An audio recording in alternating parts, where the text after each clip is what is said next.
প্রিয় হাজরিন, আমার একান্ত প্রিয় আপনজনেরা, রোজা রাখা নিঃসন্দেহে কষ্টের কাজ।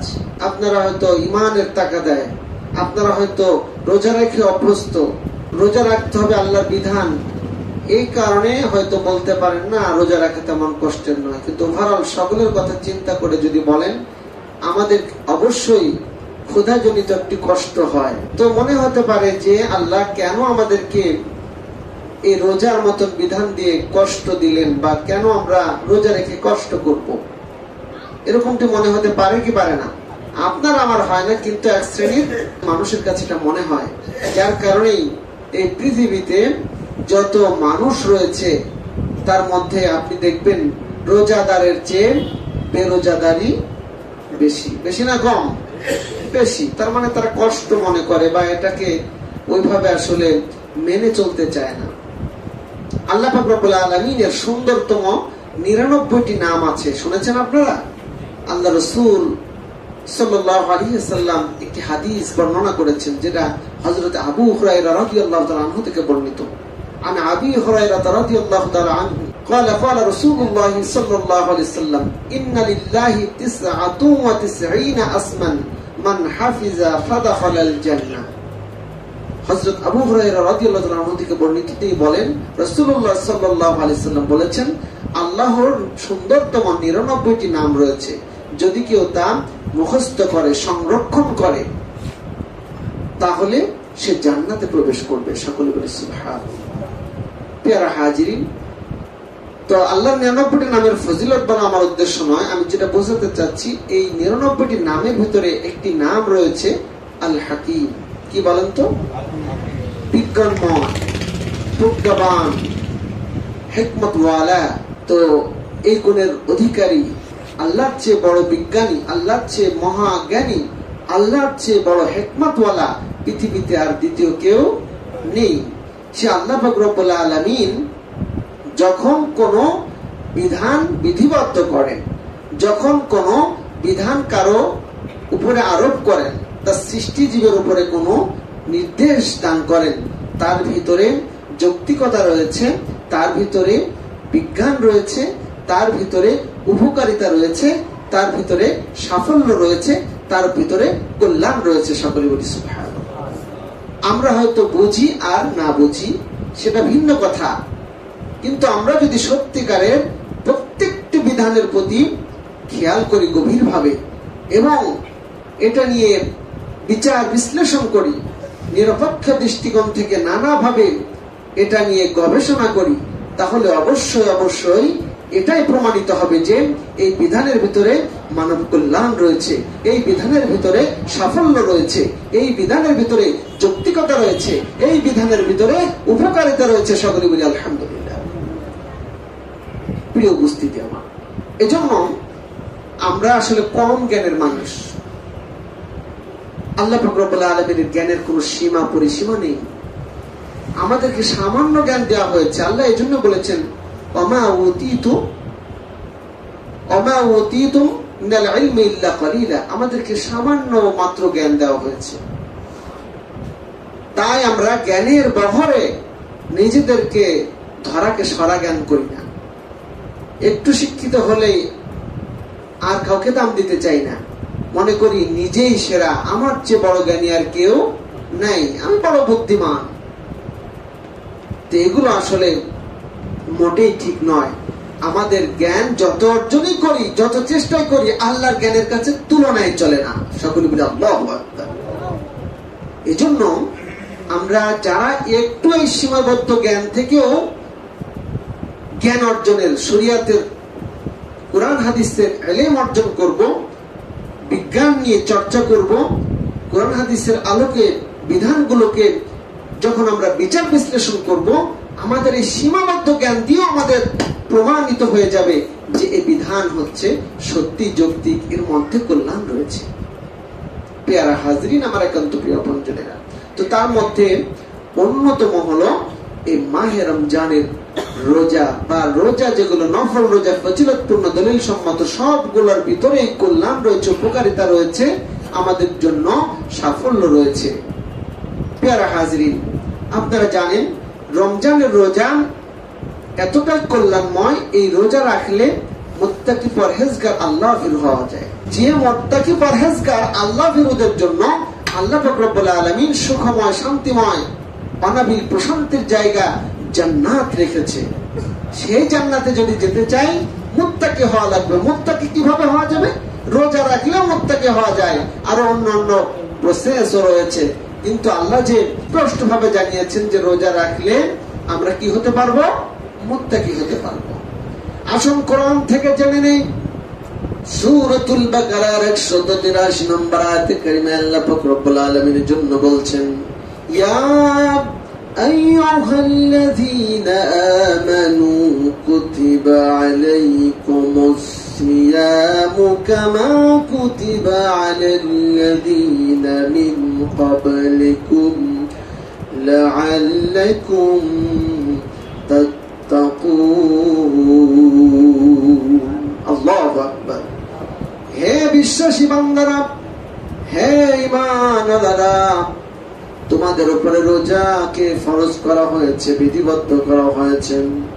যেমনি ভাবে তোমাদের পূর্ববর্তীদের উপরে ফরজ করা হয়েছিল, আবশ্যক করে দেওয়া হয়েছিল, বিধিবদ্ধ করে দেওয়া হয়েছিল, যাতে করে তোমরা মুত্তাকি হতে পারো, আল্লাহ ভীরু হতে পারো, পরহেজগার হতে পারো। সকলে বলি সুবহানাল্লাহ।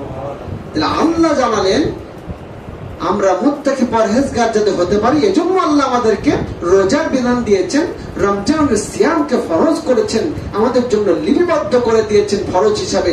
সকলে বলি আলহামদুলিল্লাহ। প্রিয় হাজরিন, শুধু এখানেই শেষ নয়। আল্লাহ পাক রব্বুল আলামিন সূরাতুল আলার ভিতরে বলেছেন, قد أفلح من تزكى। যে ব্যক্তি নিজেকে পরিশুদ্ধ করলো সেই সাফল্যমণ্ডিত হয়ে গেল। যে নিজেকে পরিশুদ্ধ করলো, নিজেকে সংশোধন করলো, সে কি হয়ে গেল? সফল হয়ে গেল। প্রিয় হাজরিন, আপনি যদি একটু গভীর ভাবে লক্ষ্য করে দেখেন, এই মাহে রমজানের রোজা আমাদের জন্য এমন একটি আল্লাহ পাক রব্বুল আলামিনের অফুরন্ত নিয়ামত। রোজা রাখার দরুন আমাদের অনেক কিছু অভ্যাস ভালো বিষয়ে গড়ে যায়। আমরা রমজানের কোরআন পড়ায় অভ্যস্ত হই, নফল ইবাদত বন্দেগীতে অভ্যস্ত হয়ে যাই, রাতে নামাজের প্রতি বিশেষ করে তারাবির নামাজে অভ্যস্ত হয়ে যায়। মাহে রমজানে আমরা সকলে আল্লাহ পাক রব্বুল আলামিনের জিকির, আজকার, তাসবিহ, তাহলিল বেশি বেশি করি। ঠিক বিপরীত দিক দিয়ে আমরা নানা রকমের অপকর্ম, খারাপ কাজ, যেগুলো রমজানের বাহিরে কম বেশি সাধারণত হয়ে যায়, রমজানের দরুন রমজান এলেই মাহে রমজানের রোজা রেখে আমরা সেই খারাপ কাজগুলো সাধারণত করতে চাই না, বরং ওই অন্যায় গর্হিত খারাপ কাজগুলোকে বেশি বেশি পরিত্যাগ করে চলার চেষ্টা করি। আমরা সকলে আল্লাহ বিধানের প্রতি সাড়া দিয়ে সাধারণত মিথ্যা কথা কম বলার চেষ্টা করি, গীবত, শিকায়ত, পরনিন্দা করা থেকে বিরত থাকার চেষ্টা করি। আমরা মানুষকে কষ্ট দেওয়া থেকে বিরত থাকার চেষ্টা করি। এমনি ভাবে চুরিদারি, ছিনতাই, রাহাজানি শুধু এখানেই শেষ নয়। মানুষকে ঠকানো, সুদ খাওয়া, ঘুষ দেওয়া, এগুলো সাধারণত কম বেশি পরিহার করার চেষ্টা করি। সুতরাং এই অভ্যাসটা 1 মাস যদি আমাদের মাঝে স্থায়ী হয়, এর প্রভাব 11টি মাসের উপরে পড়ে যায়। এর কারণে আমরা অনেক খারাপ কাজ অনেক সময় ছেড়ে দিতে বাধ্য হয় বা ছেড়ে দিতে অভ্যস্ত হয়ে যায়। সকলে বলি সুবহানাল্লাহ। সুতরাং এই মাহে রমজান আমাদেরকে অন্যায়, খারাপ কাজ, গর্হিত কাজ কারবার থেকে বিরত রেখে, ফিরিয়ে রেখে, আমাদের জীবন থেকে দূর করে দিয়ে আমাদের এই কলুষিত জীবনটাকে, আমাদের অপরিশুদ্ধ জীবনটাকে, আমাদের অন্যায় অপরাধে নিমজ্জিত জীবনটাকে পরিশুদ্ধ করে দেয়, সংশোধন করে দেয়। তুলনামূলক আমাদেরকে মাহে রমজানের রোজার মাধ্যমে জীবন খানিক অনেকটা সহি করে দেয়, বিশুদ্ধ করে দেয়। এই জন্য এই রমজানের গুরুত্ব কিন্তু অনেক বেশি। এই রমজানের রোজা রাখলে আমরা আত্মশুদ্ধি অর্জন করতে পারি, আমরা পরিশুদ্ধ জীবন গড়তে পারি। যে পরিশুদ্ধ জীবন গড়তে পারলে আল্লাহ পাক রব্বুল আলামিন বলছেন তারাই সফল হয়ে যাবে। সকলে বলি আলহামদুলিল্লাহ। সম্মানিত উপস্থিতি, আমার আলোচ্য বিষয় যদিও মাহে রমজানের যৌক্তিকতা উপকারিতার প্রসঙ্গে নয়, শুধুমাত্র কেন এই কষ্টের রোজা রাখবো সে প্রসঙ্গে বোঝানোর জন্য দু একটি পয়েন্ট আপনাদেরকে বলছি মাত্র। সময় যেহেতু সংক্ষিপ্তের জন্য বেশি বলা যাবে না। এমনি ভাবে মাহে রমজানের যৌক্তিকতা, মাহে রমজানের গুরুত্ব, মাহে রমজানের উপকারিতা, কল্যাণ অনেক রয়েছে যেটা কোরআন হাদিস দিয়ে প্রমাণ করা যাবে। আমরা অর্থনৈতিক ভাবে উপকারী হব, উপকার লাভ করতে পারবো। এমনি ভাবে আমরা মাহে রমজানের রোজা রাখবার কারণে আমরা আমাদের জীবন খানিকে সুন্দর রূপে গড়ে তুলতে পারবো, ইবাদতে অভ্যস্ত হয়ে যেতে পারবো, আল্লাহর বিধান পালন করার জন্য আল্লাহর পক্ষ থেকে আমরা সওয়াব লাভে ধন্য হতে পারবো, পরকালে জান্নাত লাভ করতে পারবো। সকলে বলি সুবহানাল্লাহ। মাহে রমজানের রোজা আমাদেরকে এমনি ভাবে নানা কারণে যৌক্তিকতা রয়েছে। সবচেয়ে বড় গুরুত্বপূর্ণ একটি বিষয় যেটা আমাদের সকলের জন্য প্রয়োজন, আমি হিন্দু হই আর ইহুদি হই, খ্রিস্টান হই আর প্রার্থনা ছাড়া আর ধর্মহীন হই আর মুসলিম হই, সকলের জন্য যেটা মানার মতো, যেটা সকলে স্বীকার করবে, যেটা সকলের কাছেই এটা যৌক্তিক মনে হবে, সেটা হলো আমরা শারীরিক ভাবে সুস্থতার দিক থেকে এই উপকারিতা রোজার মাধ্যমে অর্জন করতে পারি। সকলে বলি সুবহানাল্লাহ। কিছু বিষয় রয়েছে যেগুলা ক্ষুধাজনিত কারণে রোগ বৃদ্ধি পায়, সেগুলো ভিন্ন। সেটা হচ্ছে রেয়ার। আমরা জানি যে যেটা অধিকাংশ মানুষ যে বিষয়টার উপরে কল্যাণ লাভ করে, যে বিষয়টা অধিকাংশ মানুষের জন্য প্রযোজ্য হয়, সেটার উপরে বিধান হয়, ওই দু একজনের উপরে কোনো বিধান হয় না। তো এই জন্য আমরা যদি সামগ্রিক ভাবে খেয়াল করে দেখি তাহলে আমরা বুঝতে পারবো। আজকে চিকিৎসা বিজ্ঞান রোজা নিয়ে, সিয়াম নিয়ে অনেক গবেষণা করেছে, অনেক এটা নিয়ে বিচার বিশ্লেষণ করেছে। তারা দেখেছে যে রমজানের রোজা শুধু নয়, প্রত্যেক মাসে যদি 3টি করে বা 5টি করে বা কিছু রোজা রাখা হয় তাহলে শারীরিক ভাবে মানুষ অনেক সুস্থতা বোধ করবে। মানুষের শরীরে যে সমস্ত রোগ জীবাণু জার্ম গুলো তৈরি হয় সেগুলো নিঃশেষ হয়ে যাবে।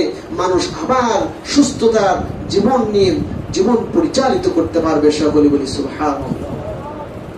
এজন্য আমাদের মাহে রমজানের সারা বছরে একটি মাস রোজা এবং প্রতি মাসে কিছু নফল রোজা, এটা রাখা আমাদের জন্য, শরীরের জন্য অত্যন্ত উপকারী, অত্যন্ত কল্যাণকর, যেটা আমাদের স্বাভাবিক জ্ঞানে না ধরলেও এটা বিজ্ঞান প্রমাণ করছে, চিকিৎসা বিজ্ঞান প্রমাণ করছে। আর সবচেয়ে বড় কথা, সবচেয়ে বড় প্রমাণদাতা আল্লাহ পাক রব্বুল আলামিন, তার প্রিয় হাবিব জনাব মুহাম্মদ রাসূলুল্লাহ সাল্লাল্লাহু আলাইহি সাল্লাম এই রোজা রাখার প্রতি বিশেষ গুরুত্ব আরোপ করেছেন, উৎসাহিত অনুপ্রাণিত করেছেন, আমাদেরকে গুরুত্ব দিয়ে বুঝিয়েছেন। এবং তিনি শুধুমাত্র বলেই ক্ষান্ত হননি, নিজে বাস্তব জীবনে এই রোজার মতন বিধান, এই রোজার মতন আমল নিজে করে সাহাবা আজমাইনদেরকে সে আলোকে গড়ে তুলে এক বাস্তব নমুনা পেশ করে গিয়েছেন। সকলে বলি সুবহানাল্লাহ। প্রিয় উপস্থিতি আমার, সুতরাং রোজা রাখতে হবে, রোজা রাখার মধ্যেই কল্যাণ। রোজা না রাখলে আমাদের জন্য বড় কল্যাণ। আল্লাহ পৃথিবীতে যত রকমের নিয়ামত দান করেছেন, এর মধ্যে অন্যতম একটি নিয়ামত হলো রমজানের রোজা। সকলে বলি সুবহানাল্লাহ। রমজানে অনেকগুলো নিয়ামত আল্লাহ দান করেছেন যেটা অন্য মাসের সাথে সম্পৃক্ত নয়। রমজানে আমাদের জন্য কোরআন এসেছে, যে কোরআনের কারণে আল্লাহ পাক রব্বুল আলামিন অনেক কিছু মর্যাদা বৃদ্ধি করে দিয়েছেন, বাড়িয়ে দিয়েছেন। এই মাহে রমজানে তারাবির নামাজে আমরা কোরআন শুনে থাকি, খতমে কোরআন আমরা তারাবির উত্তরে শুনে থাকি, হাফেজারা পড়েন, নামাজ আদায় করান, যেটা কিন্তু অন্য মাসে সম্ভব হয় না। এটা মাহে রমজানের বদৌলতে, মাহে রমজানের অন্যতম নিয়ামত। এজন্য আমাদেরকে তারাবির নামাজ মিস করা যাবে না। আল্লাহ রাসূল সাল্লাল্লাহু আলাইহি ওয়াসাল্লাম বলেছেন, মান কামা রমাদানান ঈমানান ওয়া ইহতিসাবান গুফিরা লাহু মা তাকদ্দামা মিন যামবি। হাদিসটি বুখারী এবং মুসলিম শরীফে এসেছে। সহিহ হওয়ার ব্যাপারে কোনো সন্দেহ নেই।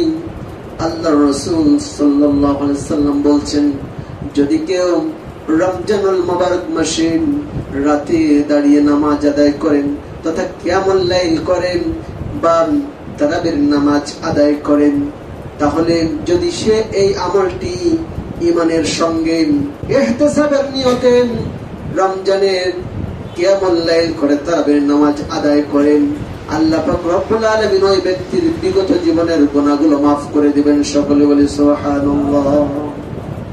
এখন এখানে গুনাহ বলতে সগীরা কবিরা সমস্ত গুনাহ নাকি সগীরা গুনাহ ব্যাপারে মতবিরোধ রয়েছে।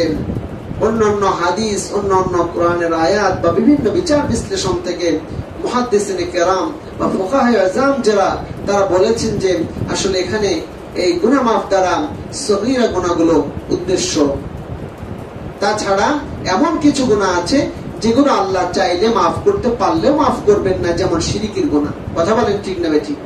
এটা আল্লাহ নিজের ডাইরেক্ট বলেছেন কোরআনের ভিতরে যে ইন্নাল্লাহা লা ইয়াগফিরু আন ইউশরাকা বিহি ওয়া ইয়াগফিরু মা দুনা যালিক লিমান ইয়াশা। আল্লাহ শিরকের গুনাহ ক্ষমা করবেন না, এছাড়া তিনি যা ইচ্ছা যে কোনো গুনাহ ক্ষমা করতে পারেন। এটা আল্লাহ স্পষ্ট ভাবে বলে দিয়েছেন। সুতরাং এটা যদি আমরা এভাবে বলি যে আল্লাহ পাক রব্বুল আলামিন সমস্ত গুনাহ বলতে কবিরা গুনাহ এবং সমস্ত রকমের গুনাহ মাফ করে দিবেন, তাহলে আবার কোরআনের সঙ্গে কন্ট্রাডিকশন হয়ে যাবে, বিরোধ হয়ে যাবে। আবার আল্লাহ যেহেতু এখানে শুধু সগীরা গুনাহকে নির্দিষ্ট করে বলেননি, সুতরাং আমরা শুধুমাত্র সগীরা গুনাহর কথাও বলতে পারি না, এরকম অনেকের মত আছে যে আল্লাহ যেহেতু নির্দিষ্ট করে বলেননি সুতরাং সগীরা কবিরা সব গুনাহ মাফ করে দিবেন। আল্লাহ চাইলে সবকিছু পারেন। হতে পারে সেখানে শিরক বা মানুষের অধিকার এগুলোর গুনার কথা ভিন্ন, বাকি সবগুলো মাফ করে দিবেন। আবার অনেকে মনে করেন যে কবিরা গুনাহ এখানে উদ্দেশ্য নয়, বরং সগীরা ছোটখাটো যে সমস্ত গুনাহ মানুষের হয়ে যায় এগুলো মাফ করে দিবেন। আল্লাহ সবচেয়ে ভালো জানেন। তবে আমরা আশা থাকবো, আমাদের আশা থাকবে আল্লাহ আমাদের সকল গুনাহ মাফ করে দিবেন। আর আমরা যদি আমাদের সগীরা গুনাহগুলো মাফ করে দেন তাও তো সেটা কম কিছু নয়। কম কিছু আমরা ইচ্ছা অনিচ্ছায় প্রকাশ্যে গোপনে নানা রকমের সগীরা গুনাহ করে ফেলি, মাফ পাওয়ার জন্য অনেক কান্নাকাটিও করি, কিন্তু সেই দোয়ার মাধ্যমে আমাদের দোয়া কবুল হচ্ছে কিনা, আমাদের গুনাহ মাফ হচ্ছে কিনা এটার কোনো নিশ্চয়তা আমাদেরকে দেওয়া হয়নি, বা আমরা কিন্তু মাফ হলো কিনা আল্লাহর কাছ থেকে সে পয়গাম পেয়ে বুঝতেও পারি না। কথা বলেন ঠিক না বেঠিক? কিন্তু এমন কিছু নিশ্চয়তা রয়েছে যেগুলোর মাধ্যমে আমাদের গুনাহ যে মাফ হবেন সেটা আল্লাহর রাসূল সহিভাবে জানিয়েছেন। আমরা যদি সত্যিকারেই এভাবে রোজা রাখতে পারি, রাতের তারাবি কিয়ামুল লাইল আদায় করতে পারি, আমাদের বিগত জীবনের গুনাহ মাফ করে দেবেন এই নিশ্চয়তা দেওয়া হয়েছে। এখানে দোয়া করার প্রয়োজন পড়ে না। আপনারা জানেন অনেকে ওমরা করতে যায়, হজ করতে যায়, তো হজ এবং ওমরা এগুলো করার ক্ষেত্রে কিন্তু বিধান রয়েছে, ফরজ ওয়াজিব কাজ রয়েছে, যেগুলো কোনোটা নষ্ট হয়ে গেলে কিন্তু এই কষ্টের ইবাদত, এই টাকা পয়সা খরচ করে এই হজ ওমরা করার মতন ইবাদত বরবাদ হয়ে যেতে পারে। পারে কিনা বলেন? কিন্তু আপনি যদি নেক নজরে, নেক নিয়াতে পিতা মাতার দিকে তাকান, তাদের প্রতি সন্তুষ্ট হয়ে তাদের প্রতি খেয়াল করেন, তাহলে একটি কবুল হজের সওয়াব রয়েছে। সকলে বলি সুবহানাল্লাহ। তো এখানে যে কবুল হজের সওয়াব রয়েছে, কবুল হজ বলতে কি এই হজটা যে কবুল হয়ে যাবে এর ভিতরে আর ওই দ্বিধাদ্বন্দ্ব নেই যে ফরজ ইবাদত, ফরজ বা ওয়াজিব নষ্ট হয়ে এটা কবুল হতেও পারে নাও হতে পারে, এরকম একটা সম্ভাবনা থাকলো না, বরং এটা কিন্তু কবুল হজের সওয়াব। সকলে বলি সুবহানাল্লাহ। এজন্য এগুলো আমাদেরকে গুরুত্ব দিতে হবে প্রিয় হাজিরিন। তো যাই হোক, যে কথা বলছিলাম যে এই রমজানের রোজার ভিতরে অনেক আমাদের জন্য কল্যাণ রয়েছে, উপকারিতা রয়েছে, যেগুলো আমরা আসলে সবগুলো জানার চেষ্টা করব, তাহলে আমাদের ঈমান বেড়ে যাবে, রোজা রাখার প্রতি উৎসাহ উদ্দীপনা বেড়ে যাবে।